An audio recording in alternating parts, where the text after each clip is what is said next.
এবারে ইউরোপীয় ইউনিয়নের বিরুদ্ধেও শুল্ক আরোপের হুঁশিয়ারি মার্কিন প্রেসিডেন্টের। ঝুঁকির কথা স্বীকার করলেও ট্যারিফ বৃদ্ধির পক্ষে সাফাই ট্রাম্পের। পণ্য আমদানিতে 25% শুল্ক আরোপে বিপাকে পড়বেন মার্কিনিরা। মত বিশ্লেষকদের। ট্রাম্পের এই সিদ্ধান্তে যুক্তরাষ্ট্রেই দেখা দিয়েছে বিভক্তি। এক মাসেরও কম সময়ে তৃতীয় ভূগর্ভস্থ সামরিক ঘাঁটি উন্মোচন করল ইরান। অত্যাধুনিক এই ক্ষেপণাস্ত্র শহর থেকে 5 মিনিটেরও কম সময়ে ছোড়া যাবে মিসাইল।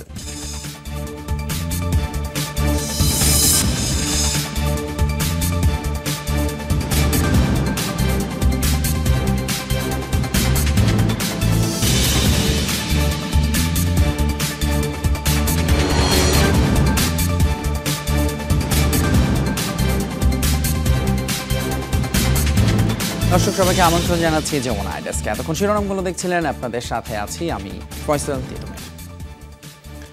এবারে ইউরোপীয় ইউনিয়নের বিরুদ্ধেও শুল্ক আরোপের হুঁশিয়ারি দিয়েছেন ডোনাল্ড ট্রাম্প। দিনক্ষণ না জানালেও নিশ্চিত করেছেন শিগগিরই নেওয়া হবে পদক্ষেপ। অন্যদিকে আর মাত্র একদিনের মধ্যে কার্যকর হওয়ার কথা 3 বাণিজ্য সহযোগীর বিরুদ্ধে যুক্তরাষ্ট্রের আরোপিত শুল্ক। একই দিন বলবৎ হবে কানাডা মেক্সিকোর পাল্টা পদক্ষেপ। ঝুঁকির কথা স্বীকার করলেও ট্যারিফ বৃদ্ধির সিদ্ধান্তের পক্ষে সাফাই গিয়েছেন ডোনাল্ড ট্রাম্প। ডেডলাইন যত এগিয়ে আসছে, বাণিজ্য যুদ্ধের শঙ্কায় বাড়ছে উদ্বেগ। কানাডা, মেক্সিকো, চীনের উপর ডোনাল্ড ট্রাম্পের আরোপিত শুল্ক কার্যকর হবে মঙ্গলবার। একই দিন যুক্তরাষ্ট্র থেকে আমদানি করা পণ্যেও 25% অতিরিক্ত ট্যারিফ চালুর কথা জানিয়েছে কানাডা, মেক্সিকো। মার্কিন পদক্ষেপের বিপরীতে দ্বিপাক্ষিক সম্পর্ক জোরদারে নজর দিতে চায় কানাডা, মেক্সিকো। বাড়াতে চায় অর্থনৈতিক সহযোগিতা। রোববার এই ইস্যুতে ফোনালাপ হয়েছে কানাডার প্রধানমন্ত্রী জাস্টিন ট্রুডো ও মেক্সিকোর প্রেসিডেন্ট ক্লডিয়া শেনবামের মধ্যে। অতিরিক্ত শুল্কের চাপে যুক্তরাষ্ট্র নিজেই বেশি ক্ষতিগ্রস্ত হবে বলে মনে করেন শেনবাম। যুক্তরাষ্ট্রের অর্থনীতিতেই বেশি ক্ষতিকর প্রভাব পড়বে, কারণ তাদের সব আমদানি পণ্যের দাম 25% বাড়াতে হবে।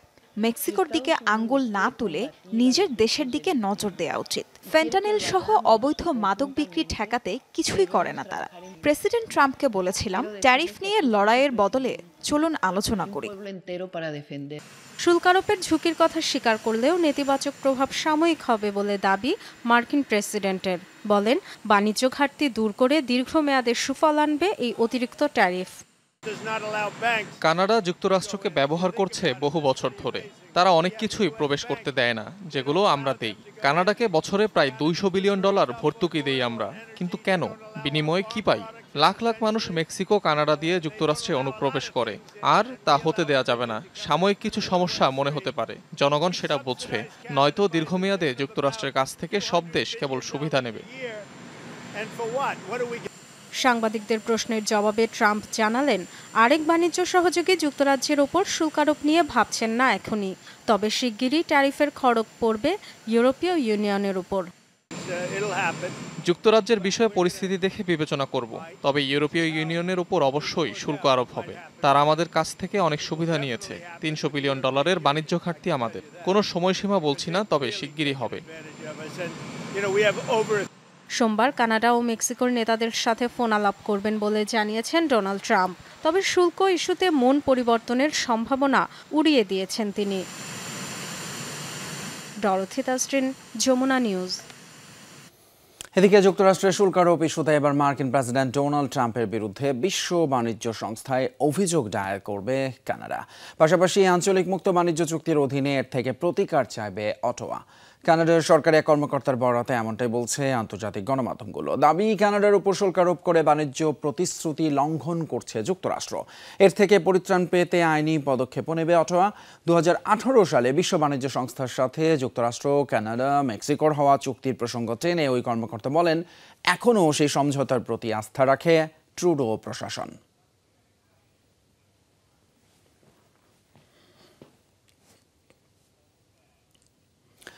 ট্রাম্প কি নিজের পায়ে নিজেই কুড়াল মারছেন?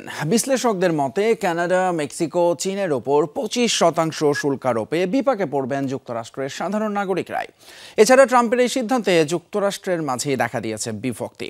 আমদানিকারকরা নাখোশ হলেও খুশি অবশ্য দেশীয় কোম্পানিগুলো। প্রতি বছর $3 ট্রিলিয়ন বেশি মূল্যের পণ্য আমদানি করে যুক্তরাষ্ট্র, যার 40% যৌথভাবে সরবরাহ করে কানাডা, মেক্সিকো এবং চীন। 3 দেশের সাথে বিলিয়ন বিলিয়ন ডলারের বাণিজ্য থাকা সত্ত্বেও মোটা অঙ্কের শুল্ক আরোপ করেছেন ডোনাল্ড ট্রাম্প। মার্কিন ভূখণ্ডে অনুপ্রবেশকারী এবং ফেন্টানিলের মতো ভয়ঙ্কর মাদকের চোরাচালান ঠেকাতে ট্রাম্পের এই উদ্যোগ। তবে বিশ্লেষকদের মতে যুক্তরাষ্ট্রের শক্তিশালী 3 ব্যবসায়ী অংশীদারদের চাপে রাখতে গিয়ে নিজের দেশকেই হুমকির মুখে ঠেলে দিয়েছেন ট্রাম্প। বাণিজ্যিক যুদ্ধে আসলে কেউ জয়ী হয় না, কারণ সাপ্লাই চেইন পদ্ধতিতে অতিরিক্ত খরচ যোগ করে শুল্ক। ট্রাম্পের এই সিদ্ধান্তে শেষমেশ ভুক্তভোগী হবেন সাধারণ মার্কিনীরাই, যারা তাকে ভোট দিয়ে প্রেসিডেন্ট নির্বাচন করেছেন। ভাবতে অবাক লাগে, শুল্ক দিয়ে ট্রাম্প বিশ্ব বাণিজ্যের সমস্যা দূর করতে চান। এটা সম্ভব না। ট্রাম্পের শুল্ক আরোপের সিদ্ধান্ত অনেকের জন্যই ব্যাপক উদ্বেগের কারণ। চরম বিপাকে পড়েছেন আমদানিকারকরা। এরই মাঝে বিকল্প উপায় খোঁজা শুরু করেছেন কানাডা, মেক্সিকো ও চীনে যুক্তরাষ্ট্র ভিত্তিক প্রতিষ্ঠানগুলো। অনেক আমেরিকান মনে করেন শুল্ক মনে হয় চীনকে পরিশোধ করতে হবে, কিন্তু বাস্তবে আমদানিকারক হিসেবে এর বোঝা আমাকেই বইতে হবে। কাঁচামালের জন্য আমি পুরোপুরি চীনের ওপর নির্ভরশীল। চাইলেই এখান থেকে ব্যবসা গুটিয়ে নিতে পারবো না। আমদানি ও রফতানিকারক প্রতিষ্ঠানগুলো শুল্কারোপে চাপের মুখে পড়লেও খুশি দেশীয় কোম্পানিগুলো, কারণ এখন বিদেশি পণ্যের পরিবর্তে বেড়ে যাবে তাদের পণ্যের বিক্রি। তাজরিয়ান সোবহান, যমুনা নিউজ। হিরোইনের চেয়েও 50 গুণ ক্ষতিকর, আর মরফিনের চেয়ে 100 গুণ বেশি মারণঘাতী। মাত্র 2 মিলিগ্রাম ডোজই কেড়ে নিতে পারে প্রাণ, এমনই এক ভয়ঙ্কর মাদকের নাম ফেন্টানিল, যা মারাত্মকভাবে ছড়িয়ে পড়েছে যুক্তরাষ্ট্রে। বছরের পর বছর লাখ লাখ প্রাণহানির পরও থামানো যাচ্ছে না ফেন্টানিলের বিস্তার। মেক্সিকোর বিরুদ্ধে শুল্ক আরোপের পেছনেই মাদক পাচারকে দায়ী করছে যুক্তরাষ্ট্র, যার জেরে আবারও আলোচনার কেন্দ্রবিন্দুতে ফেন্টানিল। ফেন্টানিল তীব্র ব্যথানাশক হিসেবে যার পরিচিতি।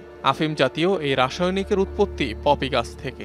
এই ব্যথানাশকই যে এক সময় পরিণত হবে ইতিহাসের অন্যতম প্রাণনাশকে, 90-এর দশকে তা হয়তো কল্পনাতীত ছিল। এক ধরনের শক্তিশালী সিনথেটিক জাতীয় মাদক ফেন্টানিল, ল্যাবের সাহায্য ছাড়া যা তৈরি করা অসম্ভব। হতাশা কিংবা অবসাদ দূর করতে ফেন্টানিলের মতো ব্যথানাশকের প্রতি আসক্ত হয়ে পড়েন ব্যবহারকারীরা। China town, China girl, Apache কিংবা জ্যাকপট নামেও বাজারে পরিচিত রয়েছে ফেন্টানিলের। মেলে, ট্যাবলেট, লিকুইড কিংবা পাউডার সহ অন্য নানা আকারে। সাধারণত ইনজেকশন কিংবা নাক দিয়ে গ্রহণ করা হয় এই মাদক, যা সেবনে শ্বাসতন্ত্রের জটিলতা, হঠাৎ করেই কোমায় চলে যাওয়া, এমনকি আকস্মিক মৃত্যু পর্যন্ত হতে পারে। বলা হয়ে থাকে মাত্র 2 মিলিগ্রাম পরিমাণ ফেন্টানিলই প্রাণ কাটতে সক্ষম। ফেন্টানিলের ওভারডোজে যুক্তরাষ্ট্রে প্রতিদিন গড়ে প্রাণ হারান 150 জন। মার্কিন থিঙ্ক ট্যাঙ্ক CFR এর তথ্যানুযায়ী 2000 সাল থেকে এ যাবৎ ফেন্টানিলের ওভারডোজে প্রাণ হারিয়েছেন 10 লাখেরও বেশি মার্কিনী। ধারণার চেয়েও শক্তিশালী এই মাদকের কারণে 2022 সাল থেকেই প্রতি বছরই লাখের বেশি মৃত্যু গুনছে দেশটি। বলা হয়ে থাকে অবৈধভাবে সারা বিশ্বে সবচেয়ে বেশি পরিমাণে ফেন্টানিল তৈরি হয় চীনে, আর যুক্তরাষ্ট্রে এই মাদক ঢোকে মেক্সিকো থেকে। মার্কিন প্রেসিডেন্ট ডোনাল্ড ট্রাম্পের অভিযোগ, মেক্সিকান ড্রাগ কার্টেলরাই এখন কানাডায় পরিচালনা করছে ফেন্টানিল ল্যাব। গেল অর্থবছরে সীমান্ত থেকে 9500 কেজিরও বেশি ফেন্টানিল জব্দ করেছে মার্কিন কর্তৃপক্ষ, যা পাচার হওয়া ফেন্টানিলের খুবই ছোট অংশ। ফেন্টানিলের মতো মাদক প্রবেশ ঠেকাতে মেক্সিকো, কানাডার মতো দেশের উপর চাপ বাড়াতেই ট্রাম্প প্রশাসনের শুল্ক আরোপের সিদ্ধান্ত। অনিক রহমান, যমুনা নিউজ। মৃত্যুর প্রায় 5 মাস পর পুনরায় দাফন করা হচ্ছে হিজবুল্লাহর সাবেক প্রধান হাসান নাসরাল্লাহকে। ফেব্রুয়ারির 23 তারিখ শুক্রবার তাকে যথাযোগ্য মর্যাদায় বিদায় জানাবে সশস্ত্র গোষ্ঠীটি। পূর্ণাঙ্গ ধর্মীয় রীতি মেনে দাফন করা হবে তাকে। এক ভিডিও বার্তায় এই তথ্য জানিয়েছেন হিজবুল্লাহ প্রধান নাইম কাশেম। লেবাননের দক্ষিণ বৈরুতে গেল বছরের 27 সেপ্টেম্বর ইসরায়েলি বোমা হামলায় প্রাণ হারান হাসান নাসরাল্লাহ। দেরিতে প্রকাশ হয় তার মৃত্যুর খবর। নিরাপত্তাজনিত কারণে তখন হিজবুল্লাহ প্রধানকে তাড়াহুড়ো করে দাফন করা হয়।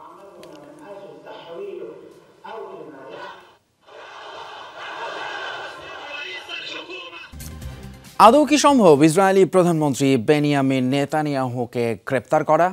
আন্তর্জাতিক আদালতের গ্রেপ্তারি পরোয়ানার আসামি হয়েও তিনি মার্কিন প্রেসিডেন্টের দাওয়াত পাওয়ায় আবারও আলোচনায় এই ইস্যুটি। যুক্তরাষ্ট্র এবং ইসরায়েল আন্তর্জাতিক আদালতের সদস্য না হওয়ায় রায় মানতেও বাধ্য নন তারা। আইসিসি সদস্যভুক্ত অন্য মিত্র দেশগুলোই সফর এড়িয়ে চলছে নেতানিয়াহু। বিশ্লেষকরা বলছেন, বর্তমান প্রেক্ষাপটে এক প্রকার অসম্ভবই ইসরায়েলি প্রধানমন্ত্রীকে গ্রেপ্তার করা। ক্ষমতায় এসেই একের পর এক বিতর্কের জন্ম দিয়ে চলেছেন মার্কিন প্রেসিডেন্ট ডোনাল্ড ট্রাম্প। এবার আন্তর্জাতিক অপরাধ আদালতে গ্রেফতারি পরোয়ানার আসামি বেনিয়ামিন নেতানিয়াহুকে দাওয়াত করলেন হোয়াইট হাউসে। মঙ্গলবার নিজের সরকারি বাসভবনে সাক্ষাৎ করবেন ইসরায়েলি প্রধানমন্ত্রীর সাথে। আইসিসির গ্রেফতারি পরোয়ানা উপেক্ষা করেও নেতানিয়াহুকে হোয়াইট হাউসে নিমন্ত্রণ প্রমাণ করছে ইসরায়েলের প্রতি যুক্তরাষ্ট্রের ঢালাও সমর্থনের নীতি অনুসরণ করছেন ডোনাল্ড ট্রাম্প। আইসিসির নিজস্ব বাহিনী বা এখতিয়ার নেই কাউকে গ্রেফতারের, সদস্যভুক্ত দেশগুলোকেই নিতে হয় ব্যবস্থা। তবে ইসরায়েল কিংবা যুক্তরাষ্ট্র কেউই আইসিসির সদস্যভুক্ত না হওয়ায় ওই আদালতের নির্দেশ মানার বাধ্যবাধকতা নেই ওয়াশিংটন তেল আবিবের। আন্তর্জাতিক অপরাধ আদালত একটি দীর্ঘ প্রক্রিয়ার মধ্য দিয়ে যায়। প্রাক বিচার কক্ষ সিদ্ধান্ত নেয় গ্রেফতারি পরোয়ানা জারি করা যাবে কিনা। পরে প্রসিকিউটর জারি করেন পরোয়ানা। অভিযুক্ত যে দেশের থাকেন, গ্রেফতারের দায়িত্ব ওই দেশের উপরই বর্তায়। সম্প্রতি আইসিসির সদস্যভুক্ত হওয়া সত্ত্বেও গ্রেফতার করবে না বলে নির্ভয়ে নেতানিয়াহুকে পোল্যান্ড ভ্রমণের আহ্বান জানান দেশটির কর্তৃপক্ষ। এমন পরিস্থিতিতে প্রশ্ন উঠছে, আদৌ কি সম্ভব নেতানিয়াহুকে গ্রেফতার? এই ধরনের পরোয়ানার মেয়াদ আজীবনই থাকে, কাজেই রাজনৈতিক পট পরিবর্তন এখানে খুবই গুরুত্বপূর্ণ ভূমিকা রাখে। রাজনীতিতে সময় খুব গুরুত্বপূর্ণ।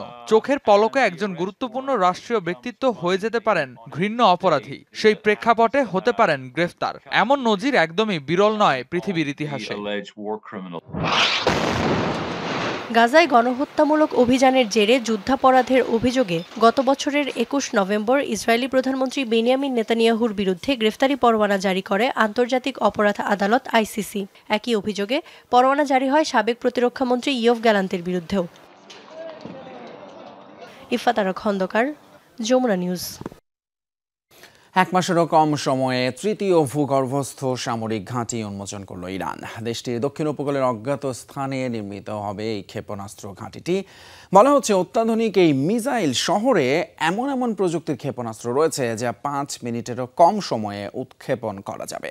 মুহূর্তেই শত্রুকে জবাব দিতে ব্যবহার করা যাবে এই ঘাঁটি, এমনটাই দাবি তেহরানের। মাত্র 3 সপ্তাহেরও কম সময়, পরপর 3টি ভূগর্ভস্থ সামরিক ঘাঁটির উদ্বোধন, যেন শক্তিমত্তার জানান দিতে ব্যস্ত মধ্যপ্রাচ্যের অন্যতম পরাশক্তি ইরান। এবার দক্ষিণ ইরানে মাটির নিচে ক্ষেপণাস্ত্রের আরও এক ঘাঁটি প্রকাশ্যে আনল তেহরান, যা আইআরজিসির নৌবাহিনীর তত্ত্বাবধানে নির্মিত। শনিবার বিশাল এই ঘাঁটির ভিডিও প্রকাশ করে আইআরজিসি, তবে নিরাপত্তাজনিত কারণে প্রকাশ করা হয়নি ঘাঁটির অবস্থান।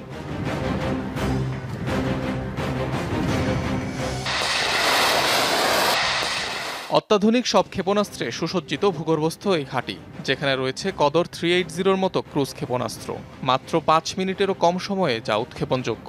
আইআরজিসির দাবি, 1000 কিলোমিটারেরও বেশি পাল্লার এই ক্ষেপণাস্ত্রে রয়েছে অ্যান্টি জ্যামিং প্রযুক্তি, যে কারণে এটিকে প্রতিহত করা প্রায় অসম্ভব। আইআরজিসি বলছে, সামরিক সক্ষমতা ব্যাপকভাবে বাড়াতে সক্ষম এই ঘাঁটি। যে কোনো মাত্রায়, যে কোনোভাবে, যে কোনো শত্রুকে মোকাবেলা করতে নিজেদের প্রস্তুত করছি। ইরানের শত্রুর কাছে বার্তা দিতেই এই ঘাঁটির উন্মোচন। এই মিসাইল শহরে এমন ক্রুজ ক্ষেপণাস্ত্র স্থাপন করা হয়েছে যা দিয়ে সহজেই শত্রুকে মোকাবেলা করা সম্ভব। বলা হচ্ছে, মাটির নিচের এই ঘাঁটিতে রয়েছে শত শত অত্যাধুনিক ক্ষেপণাস্ত্র, তবে এই স্থাপনার আয়তন কত তা প্রকাশ করেনি তেহরান। অনিক রহমান, যমুনা নিউজ। সিরিয়ার প্রেসিডেন্ট হওয়ার পর প্রথমবারের মতো বিদেশ সফরে সৌদি আরব গিয়েছেন আহমেদ আল শারাহ। রোববার সৌদি প্রিন্সের সাথে সাক্ষাৎ করেছেন তিনি। রাজধানী রিয়াদে অনুষ্ঠিত হয়েছে দ্বিপাক্ষিক বৈঠক। এ সময় আল শারার সাথে ছিলেন সিরীয় পররাষ্ট্রমন্ত্রী আসাদ আল শাইবানি। বৈঠকে পারস্পরিক সহায়তা বৃদ্ধির বিষয়ে হয় আলোচনা। যুদ্ধবিধ্বস্ত সিরিয়ার জ্বালানি, প্রযুক্তি, শিক্ষা এবং স্বাস্থ্য খাতে সহায়তার আশ্বাস দিয়েছেন সৌদি প্রিন্স মোহাম্মদ বিন সালমান। এছাড়া সিরিয়া পুনর্গঠনে সর্বাত্মক সহায়তার কথাও জানিয়েছেন সৌদি প্রিন্স। জানুয়ারির শুরুতে সিরিয়া সফরকালে আল শারার সাথে বৈঠক করেন সৌদির পররাষ্ট্রমন্ত্রী প্রিন্স ফয়সাল বিন ফারহান। বৈঠকে জানিয়েছিলেন, সিরিয়ার উপর আরোপিত বিভিন্ন নিষেধাজ্ঞা উঠিয়ে নিতে কাজ করছে সৌদি আরব। যুক্তরাষ্ট্রসহ পশ্চিমাদের সাথে আলোচনায় অগ্রগতি হয়েছেও বলে জানিয়েছিলেন তিনি।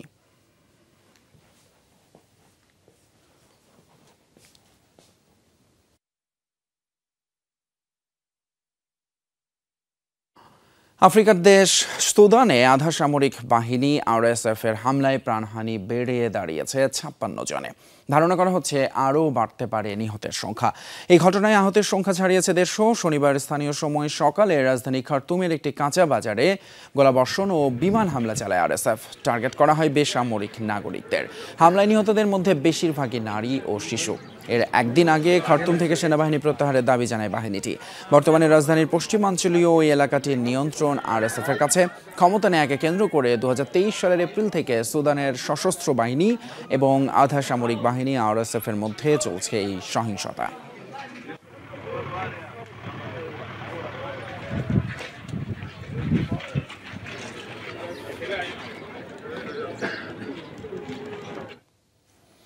কঠোর অভিবাসন এবং শরণার্থী নীতি সংক্রান্ত বিল কেন্দ্র করে তীব্র অসন্তোষ ছড়িয়ে পড়েছে জার্মানিতে।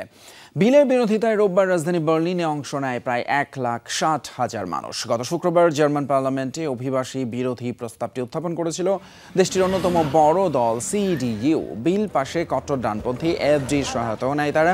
অভিবাসী বিরোধী হিসেবে পরিচিত দলটি, তবে যথেষ্ট সমর্থনের অভাবে বিলটি পাশে ব্যর্থ হয়। CDU এর নিজ দলেরও অনেকে বিরোধিতা করে এই বিলের। এর প্রতিবাদে গত কয়েকদিন ধরে টানা বিক্ষোভ চলছে দেশটিতে, যা ব্যাপক আকার নেয় রোববার। AfD'র সাথে যে কোনো ধরনের সম্পৃক্ততায় বিরোধিতা জানায় বিক্ষোভকারীরা।